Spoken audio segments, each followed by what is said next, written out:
My name is Mira Hale, 35 years old. Last Christmas was the last time I drove my kids to my parents' house.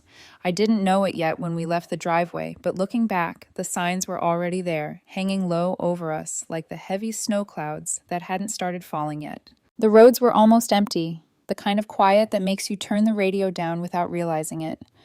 My son sat in the back seat, his lips moving silently as he practiced the short Christmas poem he'd memorized for my mother. My daughter held a folded piece of construction paper in her lap, the picture she'd drawn of our family standing in front of a fireplace. She'd glued cotton balls along the top for snow and used too much glitter for the tree. "Do you think Grandpa will wear his reindeer tie?" my son asked. "He always does," my daughter answered, like it was a fact of the universe. I smiled, hands tight on the steering wheel. "We'll see." We pulled up in front of the house just before 10. The porch light was on even though it was daytime. It gave the place a strange, staged look, like it was waiting for someone else. I parked, unbuckled the kids, and we walked up the front steps. Same faded wreath, same cracked welcome mat that said family in cursive letters. I knocked. No answer. I waited, listening, wondering if maybe they were in the kitchen, if the TV was turned up too loud. The upstairs curtain twitched. Just a slight shift, enough to let me know someone was looking. Another minute passed. I knocked again. This time, the door opened, but only a few inches. Just enough for my mother's face to appear in the gap. No smile, no Merry Christmas. No, "Oh, look at the kids." She peered out, eyes darting past me to the driveway like she was checking for someone else. Then she leaned forward slightly and said, voice flat and measured, "Today isn't a good day for your kind of energy." That was it. No explanation, no invitation, just a gentle push of the words, like she was shooing away a stray cat instead of her daughter and 2 grandchildren. My daughter's hand tightened around mine. My son frowned. "Grandma?" he asked softly. I felt something inside me freeze and then, strangely, go very, very still. I didn't argue. I didn't ask, "What does that mean?" I didn't beg to be let in. I just took a breath, reached for my kids' hands, and said, "Come on, let's go get pancakes." We walked back to this car in silence. I could feel my mother watching from behind the curtain as we pulled away. We drove to a diner off Route 9, the kind with cracked red vinyl booths and laminated menus that haven't changed in 20 years. Inside, it was warm and loud and unapologetically ordinary. The waitress gave the kids extra whipped cream on their hot chocolate without asking and tucked a candy cane into each napkin. "We're having our own Christmas brunch," I told them, forcing cheer into my voice. "Just us." They didn't say much. My son poked at his eggs. My daughter turned her drawing over on the table and traced the outline of the tree with one finger, smearing a bit of glitter onto the wood. Halfway through the meal, my phone buzzed. I almost ignored it. Then I saw the name. "Mark. My brother." I slid my finger across the screen. "Hey." "What the hell, Mira?" he blurted out. No greeting, no pause. "Why did you cancel Jenny's lease?" I blinked. "What?" "The leasing office called her this morning," he said, voice climbing. "They said the cosigner withdrew. She's not getting the apartment now. You were the cosigner. They said you backed out. What are you trying to prove?" I stared at the sugar packets lined up in the metal holder. "I never signed anything," I said slowly. "I didn't cancel anything. I didn't even know she had a new place lined up." "Don't lie to me," he snapped. "She already gave notice at her current place. Half her stuff is in boxes. She might not have anywhere to live in January because of you." "Mark," I said, trying to keep my voice level, aware of my kids' ears. "I'm telling you the truth. I did not sign a lease. I did not cancel a lease. I have no idea what you're talking about." "You're being selfish," he cut in. "You've been weird ever since Dad died. You think you're better than us. You knew she needed that deposit. You just didn't care." He hung up. I stared at the screen for a long moment, then turned it face down. "Everything okay?" the waitress asked, dropping off another plate. "Yeah," I lied. "Everything's fine." That night, after I tucked the kids into bed and turned off the string lights on our little artificial tree, I sat down at my laptop. I wasn't just curious. I was angry. I opened my email and typed the leasing company's name into the search bar. One result popped up from 3 weeks earlier, an unopened message forwarded from my mother's email address. Subject: F-dude, verification required, urgent. The kind of subject line I always assumed was junk. My stomach twisted as I clicked it. Inside, there was a short message from some generic leasing office address, then a PDF attachment. I opened the PDF. My name, my address, my date of birth, all correct. At the bottom, a digital signature, mine, or a version of it. It was a cosigner cancellation request, effective immediately. I felt the room tilt, just slightly. I hadn't signed this. I hadn't even seen it. I'm not a forensic tech genius, but I know my way around metadata. I downloaded the file, opened the properties, checked the IP log on the e-signature. The address was familiar. Not from work, not from my home, from their zip code. Specifically, a residential node on my parents' street. It didn't take long to connect the rest. Mom had asked me weeks earlier for help with some utilities stuff. Said she needed to update a form and didn't know where to find certain numbers. I'd sent her a photo of a bill and, like an idiot, listed out some details she claimed she could never remember. My middle name spelled correctly, the last four of my social, the exact way the bank formatted my name. Enough information to fill out an application. Enough information to cancel one. She had pretended to be me. She had withdrawn the cosigner. Timed it so the leasing office would call Jenny on Christmas morning. Timed it so the blame would land squarely on my shoulders. Timed it so my brother would blow up my phone before I even finished breakfast at a diner with my kids. Suddenly, her face in the doorway made sense. She didn't want us there because the trap had already been set. The rejection at the door wasn't random. It was cover. I scrolled back through years of messages in my head. The veiled digs, the subtle rewrites of arguments that somehow always ended with me apologizing for things I didn't remember doing. It hadn't started with the lease. That was just the first time I had proof. I didn't call her. I didn't send a fiery text or a snarky email with screenshots and IP logs. I just sat there, staring at the glowing screen, and felt something inside me click into place. There was a time when I would have confronted them, let them twist the story, shout over me, cry, claim misunderstanding until I questioned my own sanity. Not this time. A few years before he died, my dad had quietly set up inheritance accounts for each of us, me, Mark, and Jenny. He made me the executor, not because I wanted the responsibility, but because I was the only one he trusted not to gamble it away or trade it for a boat. Each account was locked until certain milestones: marriage, first child, home purchase. If they hit the milestone and asked, I was supposed to release their share. Jenny's milestone was this move. She'd emailed me back in October, saying she was finally getting her own place and would need the funds in January. I hadn't processed it yet. Work and life and everything else had gotten in the way. But now I knew what they thought of me. Not as family, as a tool. I closed the PDF, opened the fund portal, and logged into Jenny's account. I didn't touch the balance. I didn't empty it. I just flagged it. Review required. Then I removed all disbursement permissions. No email, no warning, just removed. Next would be Mark. But that was for another night. For the first time in my life, I wasn't trying to fix the damage they'd done to each other. I was making sure they couldn't keep doing it to me. The thing about being the responsible one is that everyone assumes you'll keep showing up, no matter how many times they move the goalposts or set the field on fire. They count on your exhaustion. They count on your love. Mostly, they count on your silence. Dad never said it out loud, but he knew that. It's why, when he set up those inheritance accounts, he didn't put Mom in charge. He didn't split control evenly between us. He made me executor. Not because I love you more, he'd said, sitting at my kitchen table with a stack of papers and a look that said he'd seen this coming long before I did. Because you're the only one I trust to not blow it the second things get hard. At the time, I thought he was being dramatic. Now I knew he was being generous. Each of us, me, Mark, and Jenny, had a separate account, locked, tied to life milestones. The idea was that we wouldn't get our share until we hit something real: first child, marriage, home purchase. No lump sum free-for-all.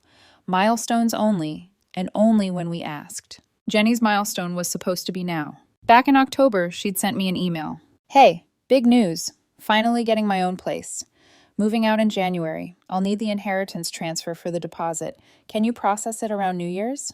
Love you. At the time, I'd flagged it important and then promptly drowned under a wave of work deadlines and school events and flu season. I hadn't taken action yet. Sitting at my laptop after Christmas with the forged lease cancellation still glowing on my screen, that email felt different, not like a request, like a setup. Dad wanted those accounts to be second chances, backup plans, foundations. Mom and my siblings saw them as jackpots, guarantees. They forgot who held the key. I logged into the fund portal, the one Dad and I had painstakingly set up the year before the cancer got bad. 3 accounts, 3 names, 3 balances that represented his last attempt at making sure we wouldn't destroy each other after he was gone. I clicked on Jenny's first. Balance, untouched. Still whole, still there. I didn't withdraw a cent. I didn't reallocate anything. I didn't punish her financially. I just scrolled to the settings and changed one small line. Disbursement permissions removed. Status, review required. No one but me would see that change until she tried to cash out. I hit save. Then I sat back and stared at the screen for a long moment, feeling the weight of what I'd just done, and the strange lightness of it, too. For the first time, I wasn't cleaning up their mess. I was preventing the next one. Next, I clicked on Mark's account. He'd been talking about his big opportunity since Thanksgiving. A boutique renovation startup, some kind of high-end home transformation business that sounded suspiciously like a midlife crisis dressed in reclaimed wood and Edison bulbs. He'd been hounding me for weeks. Need that verification letter, sis.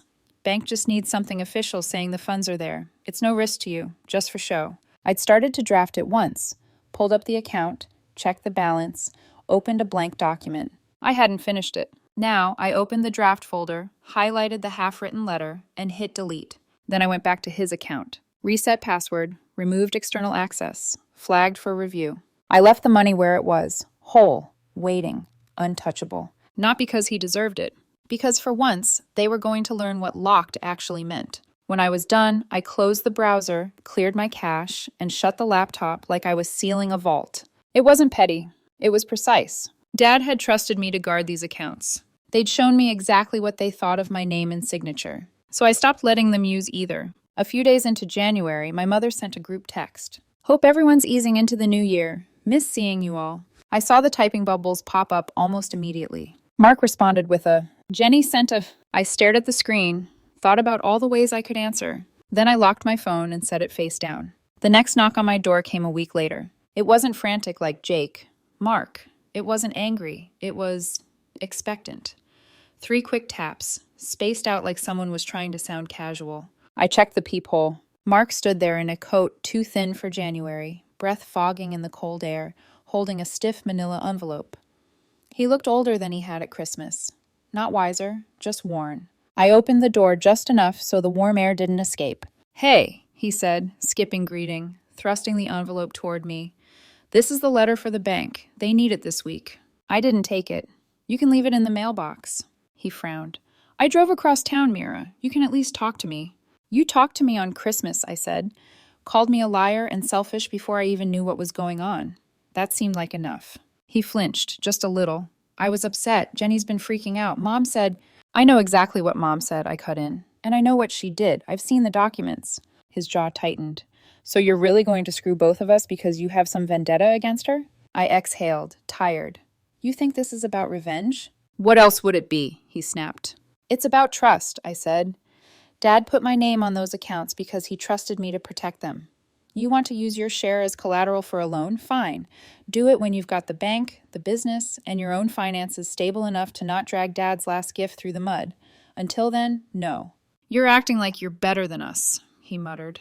No, I said. I'm acting like I'm separate from you. There's a difference. He stared at me for a long moment, then dropped the envelope into the mailbox slot without another word and walked away. I didn't touch it. 3 days later, it rained. By the end of the week, the envelope was a sad, pulpy mound at the bottom of the box. I left it there until the mail carrier pulled it out and tossed it with the circulars. The shift started slowly. Jenny's new lease fell through. I found out the way everyone finds out about her life, through social media. A vague post. Funny how some people pretend to help you but disappear when it matters. Lesson learned. Her comments filled with sympathy and emojis from people who didn't know the whole story. Mark's loan application crumbled when the bank couldn't verify his collateral. A friend who still worked in lending at the regional branch mentioned it over coffee. Your brother put you down as executor for some trust, she said carefully. When we tried to confirm the account, we hit a wall. Internal note said access had been restricted.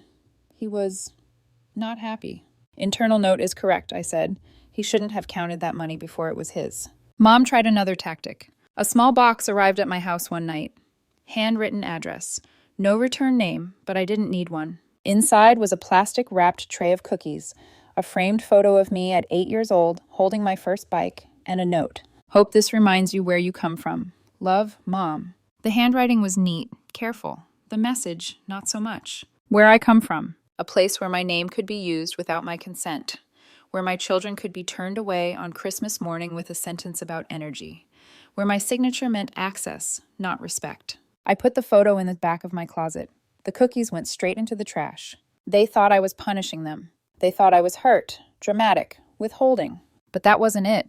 I wasn't reacting. I was done reacting. This wasn't a tantrum. It was a closure. By mid-January, Mom's tone shifted in ways only I could hear. Another voicemail. Thinking about rewriting my will. Want to make sure we handle everything fairly. Maybe we could have lunch and talk it through. I don't want there to be any confusion later. There it was. The bait. The invitation to step back into the role. Trusted child, executor, peacemaker. In the old days, that would have worked.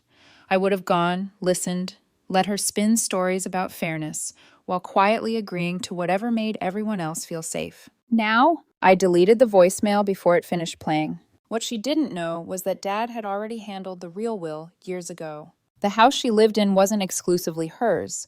It sat in a trust split 3 ways. 1/3 mine, 1/3 Mark's, 1/3 Jenny's. Legally irrevocable. Her rewriting couldn't change that.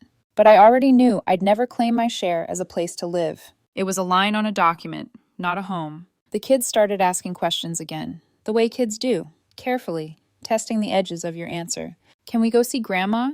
Just for a minute?" my daughter asked one night, twisting her blanket between her fingers. "Maybe things are different now," my son added quietly. "Maybe they miss us." They did miss us, but not enough to admit what they'd done. "We don't visit people who lie to us," I said gently. "We don't visit people who hurt us to protect their mistakes, even if they're family."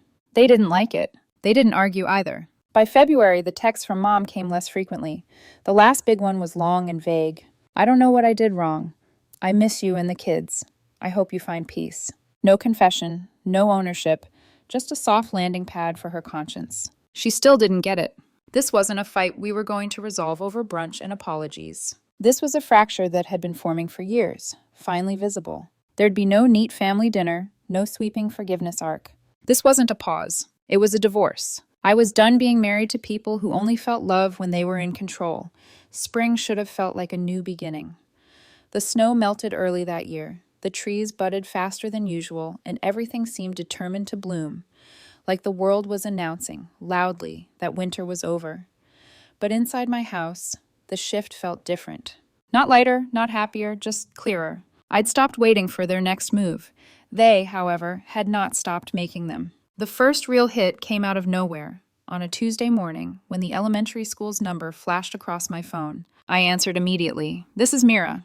The secretary sounded calm, too calm.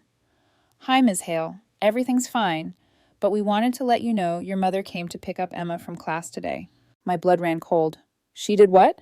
"She claimed there was a family emergency and you'd asked her to bring Emma home." My heart thudded painfully. "She's not on the pickup list." "That's why we called you." She was adamant, but we stopped her before she could sign anything. The secretary hesitated. "She said you made a mistake and that Emma needed to come stay with them for a few days." My daughter, my 8-year-old baby, being told she needed to come stay with them. I was out the door before the secretary even finished the sentence. At the school, Emma was sitting on a bench outside the office, coloring quietly. Her face lit up when she saw me, but I saw the confusion beneath it. "Grandma said something was wrong," she said.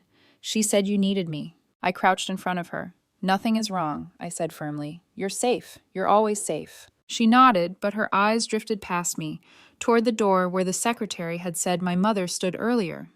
Something inside her had cracked. Nothing dramatic, nothing loud, but a seed of uncertainty planted where trust used to be.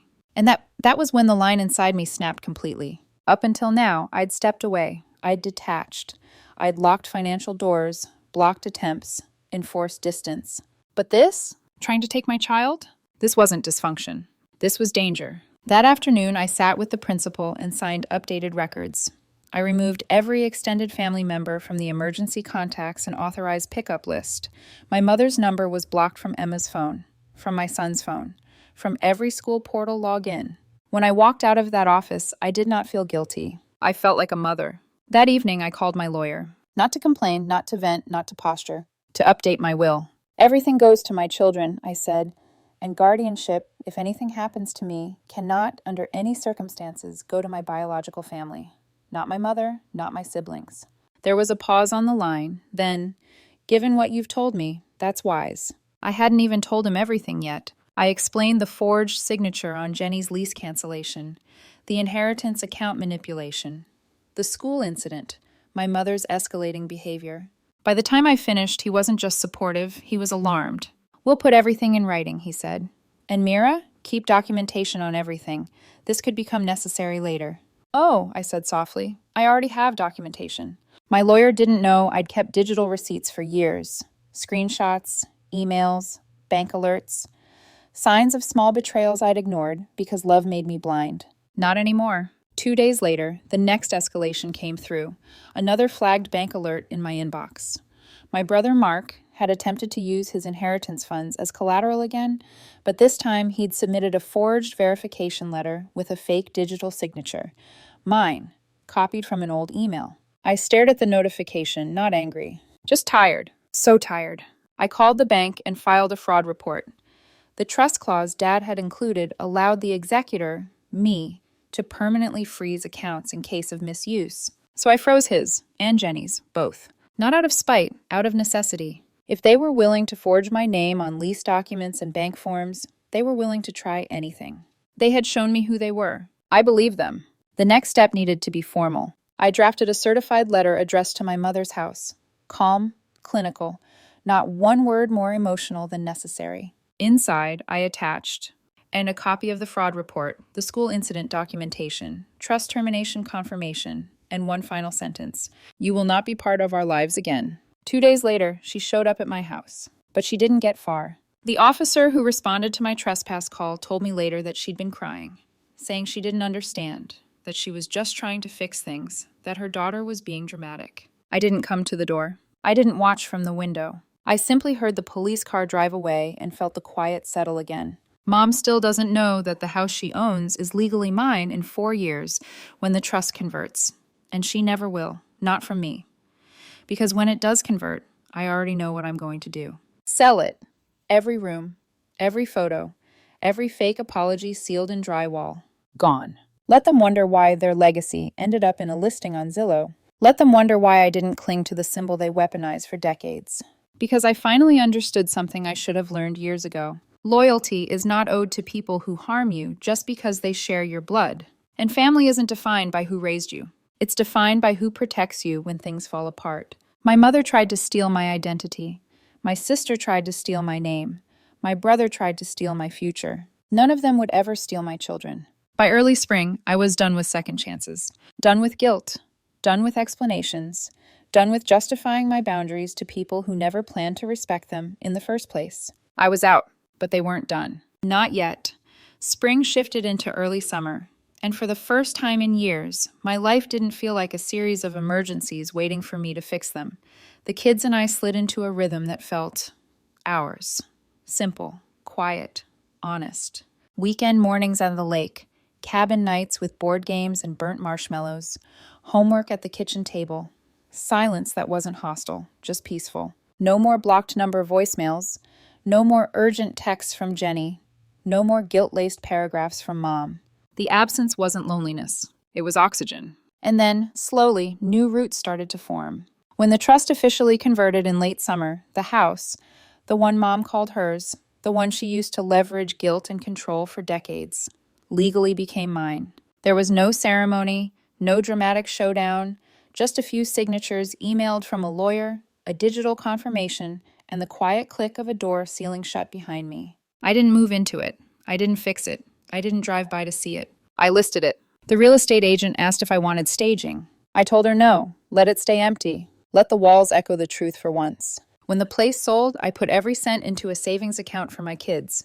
Dad's legacy going exactly where he would have wanted, even if he never could have predicted the war it took to protect it. With that chapter finally buried, I made another decision. A quieter one. A final one. I changed our last name. Not the kids. They were already Hales. Just mine. I went back to my grandfather's original surname. The one before his father changed it at Ellis Island, back when the family still stood for grit, not guilt. No announcement, no Facebook post, no phone call explaining it. Just a clean legal break. When the paperwork was finalized, I held the new ID card in my hand. My name felt like mine for the first time in 30 years. We moved that fall. Nothing dramatic, just a slightly smaller town 30 minutes away, closer to my job, closer to the lake, closer to the version of myself I wanted to grow into. New schools, new neighbors, new routines. My kids adjusted faster than I did. Kids always do. Their backpacks were hung up beside a new door, their shoes piled beside a new rug. Their laughter filled a space untouched by anyone else's expectations. They asked about Grandma, less and less. But sometimes, quietly, in that soft way kids ask heavy questions, Emma would look at me and say, "Are we safe here?" Every time I answered the same, "Yes, baby, we're safe." And for the first time, I believed it. Months passed. We lived. Peacefully. Until the day Emma came home from school, eyes wide and cheeks pale, holding a letter in her hands. "Mom," she whispered, "this came for me." The envelope was small, crumpled at the edges, addressed in shaky cursive. My mother's handwriting. My stomach twisted, the way it does when a wound you thought healed suddenly stings again. I opened it carefully. Inside was a single sheet of notebook paper, folded twice. The handwriting was unmistakable, the tone unfamiliar. It wasn't manipulative, it wasn't dramatic, it wasn't guilt-soaked. It read, "I was wrong. I'm sorry. You're right. We broke trust, and I broke your little girls' hearts. I don't expect forgiveness. I just needed you to know that I realize it now. Grandma." No excuses, no explanations, no threats veiled as sentiment, just a confession. Emma looked up at me, clutching the paper to her chest. "Can I write back?" My instinct, every trauma-trained muscle memory, wanted to say no, absolutely not. Because this could be another trick, another manipulation, another chance for Mom to reach through the boundary and pull us back into her orbit. But this wasn't my letter, and it wasn't about me. It was my daughter's choice, her heart, her boundaries, her healing to navigate. So I swallowed my fear and said, "Write what's in your heart." That evening, both kids sat with me at the kitchen table, the same table where I'd signed the new will, the new name, the new life. Emma wrote slowly, carefully, chewing the end of her pencil. When she was done, she handed it to me. It read, "Thank you for your letter. I miss you sometimes. I feel safe here with Mom. I hope you can find happiness too. Love, Emma." It was gentle. It was honest. It was boundaried. It was everything I wished my own mother had taught me how to say when I was 8. I hesitated for a long minute, my fear fighting my daughter's autonomy, then sealed the envelope. I mailed it that night. No return address. Just a message sent out into the world, the kind that isn't meant to reopen a door, only to acknowledge that one had existed. Later, after the kids went to bed, I sat alone in the living room, holding the last of the dying summer light.